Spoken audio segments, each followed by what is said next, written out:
बिस्मिल्लाहिर्रहमानिर्रहीम। क्लास 11 का math according new book के मुताबिक हम कर रहे हैं एक्सरसाइज 3.3 का। आज हम क्वेश्चन नंबर 13 स्टार्ट करते हैं इस लेक्चर में। क्वेश्चन नंबर 13 में हमारे पास एक प्रूफ है जो हमने करना है बाय वेक्टर मेथड। क्वेश्चन क्या है देखते हैं। Prove that the perpendicular bisector, perpendicular भी है और साथ में बाइसेक्टर भी है, ऑफ द साइड्स, किसका, साइड्स का, किसकी, ऑफ ट्राइंगल, ट्राइंगल के आर कॉन्ग्रुएंट। ये हमने प्रूव करना है। क्या प्रूव करना है फिर देख लें।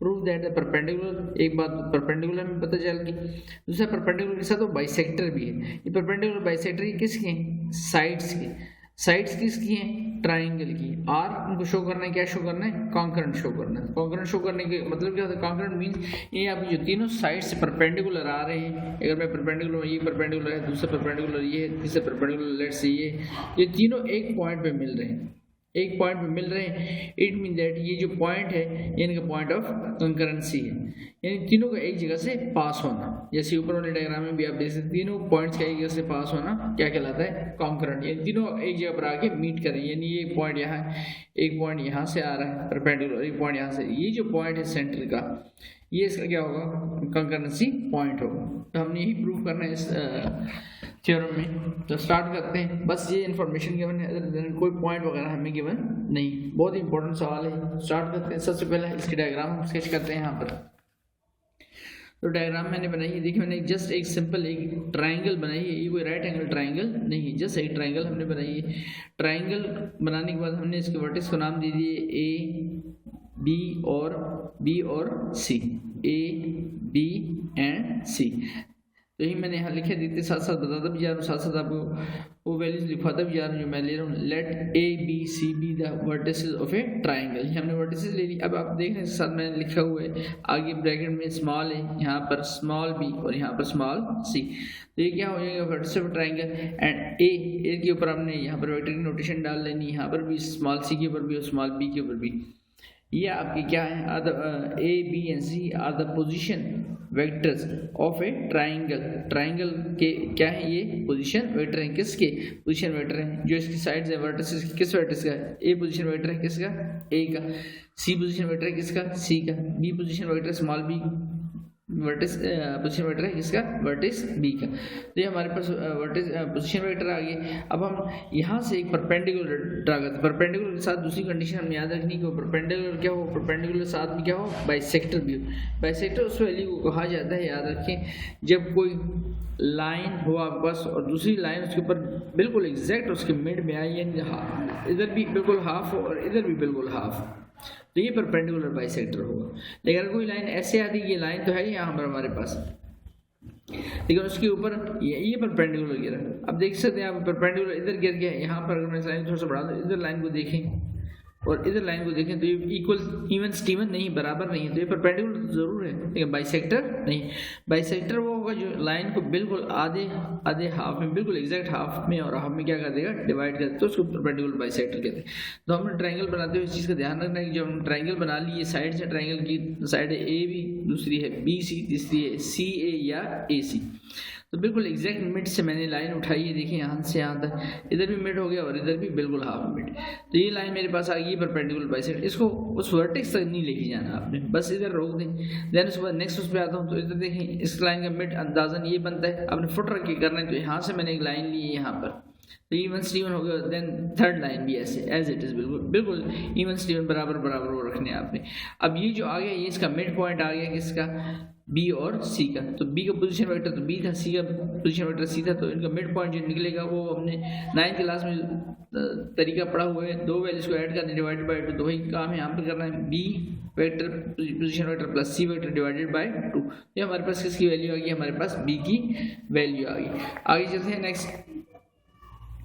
अब E पे आते हैं। तो E पोजीशन वेक्टर है, मिड पॉइंट है किसका, साइड AB का। तो A small a plus B divided by 2। इस तरह से अगर मैं यहाँ से परपेंडिकुलर लूँ, तो F मिड पॉइंट आ रहा है किसका, A और C का। तो A plus C divided by 2। तो इस तरह हमने पोजीशन वेक्टर फाइंड कर ली किसके, F, E और D के। और ये यहाँ पर हम एक्सप्लेन भी करेंगे अब यहाँ पर आगे चल के इसको। तो यहाँ पर लिखते हैं हम आगे, ये तीन परपेंडिकुलर जो मैंने लिए हैं यहाँ से यहाँ तक, यहाँ से यहाँ तक, और ये आपके सामने एक पॉइंट पर मीट हो रहे हैं। इस पॉइंट को मैंने नाम दे दिया किसका, ओ का, एज अ ओरिजिन। तो नेक्स्ट हमने ये लिखा है taking O as the origin. O को हम क्या लेते हैं, एज द ओरिजिन ले लेते हैं इसका,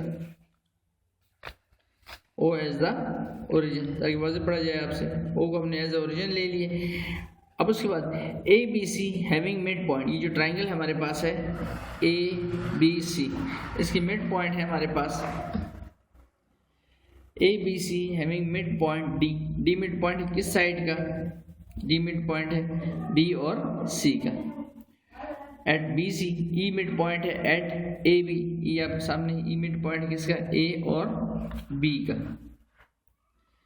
देन आगे चलते हैं नेक्स्ट। उसके बाद एफ मिड पॉइंट है हमारे पास, ए बी का हो गया, एफ एट ए सी।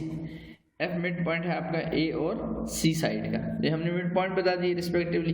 अब पोजीशन वेक्टर ऑफ, जैसे मैंने कहा अगर ओ से डी हम पोजीशन वेक्टर बनाएं, ये ओ है हमारे पास, ओ से डी पोजीशन वेक्टर हमारे पास क्या आ जाएगा, B plus C by two. यहाँ मेंशन कर देते हैं position vector of O D B plus C by two. Position vector of O E, तो ओ ई पोजीशन वेक्टर हमारे पास है यहाँ से ओ ई, ओ ई की value A plus B by A plus B by two. तो यहाँ लिख लेते हैं position vector of O A plus B by two. And last position vector of O F, तो उसकी वैल्यू हमारे पास है A plus C by two. तो हमने यहाँ लिख ली सी प्लस ए क्या लेंगे, ए प्लस सी, ए की बात डिवाइडेड बाई टू। अब हमने प्रूफ क्या करना है, प्रूफ हमने ये करना है ताकि आपको आइडिया रहे कि हमने करना क्या है। हमने करना ये है कि हमने दो साइड्स को परपेंडिकुलरिटी कंडीशन की मदद से इक्वेशन बनानी है। उन इक्वेशन से तीसरा रिजल्ट खुद ब खुद बन जाना चाहिए। अगर वो रिजल्ट बन जाता है तो इसका मतलब ये तीनों पॉइंट्स एक ही जगह पर आके मीट हो रहे हैं, यानी कि कॉन्करेंट है। तो स्टार्ट करते हैं। तो हम देखते हैं पहले as O D is perpendicular to B C, as O D is perpendicular to B C, that is क्या मतलब ओ डी परपेंडिकुलर है बी सी पे। तो आप देखिए ये ओ डी की लाइन है, ये परपेंडिकुलर आ रही है किस पे, बी सी पे। तो it mean that by condition of perpendicularity, condition of perpendicularity हम प्रीवियस लेक्चर में पढ़ चुके हैं। क्या मतलब इसका, दैट ओ डी इनकी डॉट प्रोडक्ट लेते हैं, dot B C equal to इसके इक्वल आना चाहिए, दैट इज जीरो। तो O D dot B C equal to zero. तो ओ डी का मैं पोजीशन वेक्टर तो हमने फाइंड किया हुआ है, ओ डी का position vector B plus C by two. मैं ओ ए का पोजीशन वेक्टर फाइंड करता हूँ, सॉरी बी सी का पोजीशन वेक्टर क्या होगा। पोजीशन वेक्टर बनाने का तरीका भी हमने प्रीवियस लेक्चर्स में सीखा हुआ है। Position vector of B C हो जाएगा position vector of O C minus position vector of O B. तो ओ सी की वैल्यू क्या थी हमारे पास, स्मॉल सी, और ओ बी की वैल्यू क्या थी, स्मॉल बी। ये लिखिए ओ सी की वैल्यू, ओ से सी वैल्यू लिखी हुई है, ठीक है। पोजीशन वेक्टर ये ओ सी एंड देन ओ बी। ओ से लेना नहीं है हमने वेक्टर, वेक्टर सी की वैल्यू लिखनी खाली, एंड बी की खाली इसको मेंशन करने के लिए ओ सी और ओ बी लिखा जाता है। तो हमने यहाँ पर इसको लिख लिया। अब ये वैल्यूज जो आ चुकी हैं, putting O D and B C in equation one, जिसको मैंने कंडीशन परपेंडिकुलरिटी वन कहा था। इसमें ओ डी की और बी सी की वैल्यू डाल दो। ओ डी की वैल्यू जो सामने हमारे पास है B plus C by two, और बी सी की भी हमने फाइंड कर ली। ये दोनों वैल्यू जल्दी से इसमें डालते हैं यहाँ पर। B plus C by two into C minus B by two. C plus B है, B plus C commutative law है, तो प्लस सी को आगे कर लेता हूँ, बी को बाद में लिख लेता हूँ। या यहाँ पर देखिए नेक्स्ट स्टेप पर बी प्लस सी है तो सी प्लस बी, तो इसको मैंने यहाँ पर नेक्स्ट स्टेप पर क्या कर दिया, सी प्लस बी यहाँ पर बेशक लिख लेता है, आपको समझने में आसानी रहे, सी प्लस बी। तो ये वैल्यू होगी, टू डिवाइड होता है तो जीरो से आगे मल्टीप्लाई हो जाएगा, तो जीरो इंटू टू जीरो हो गया। A plus B into A minus B, A square minus B square. या आप इस तरह से पूरा मल्टीप्लाई करने के बजाय डायरेक्ट भी लिख सकते, इसी वजह से मैंने सी प्लस बी कर दिया। ये हो जाएगा C square plus minus B square. तो हमारे पास पहली इक्वेशन आ गई। दूसरी इक्वेशन की तरफ चलते हैं। Also O is perpendicular to A B. तो देखिए ओ ई परपेंडिकुलर है हमारे पास, O is perpendicular to A B. तो ओ ई का पोजीशन वेक्टर हमारे पास आ गया A plus B by two. A B का पोजीशन वेक्टर फाइंड करूँ तो position vector of O B minus position vector of O A हो जाएगा। सॉल्व करते हैं यहाँ पर इसे।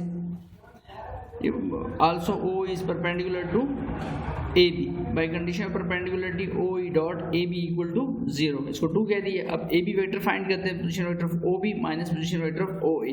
तो ओ बी की वैल्यू स्मॉल बी है माइनस ए, तो हमारे पास ये वैल्यू आ गई है। Putting O E and A B in equation two, तो वही काम फिर A plus B by two into B minus A by two, two divide over इधर आके मल्टीप्लाई हो जाए, तो हमारे पास वैल्यू है A plus B into B minus A. A plus B को आप उसी तरह से लिख लें, बजाय किसी मल्टीप्लिकेशन करने के बजाय इस तरह सिंपल कर लें। हमने ली इसको बी प्लस ए कर लें, बी प्लस ए, बी प्लस ए क्या होगा, ए स्क्वायर माइनस बी स्क्वायर। तो डायरेक्ट आपके पास रिजल्ट आएगा बी स्क्वायर माइनस ए स्क्वायर। तो हमारे पास वैल्यू आ गई इक्वल टू, इसको लिख लेते हैं जीरो की। अभी हमारे पास दूसरी इक्वेशन आ गई, इसको बी कहते हो। अब adding equation one and two. अब तीसरी इक्वेशन आपने इस तरह से बनानी नहीं, इन दो को सॉल्व करने से अगर तीसरी बन जाती है तो ये तीनों पॉइंट कॉन्करेंट है। तो इनको ऐड करता हूँ इक्वेशन, तो b की value b square minus a square और a की वैल्यू हमारे पास है c square minus b square. तो इनको ऐड करता हूँ 1 और 2 को, तो आप देख सकते हैं b स्क्वायर से कट जाएगा, हमारे पास वैल्यू रहेगी c square minus a square. दो स्क्वायर हो दरम्यान में नेगेटिव साइन हो तो हम इसको लिख सकते हैं c plus a c minus a।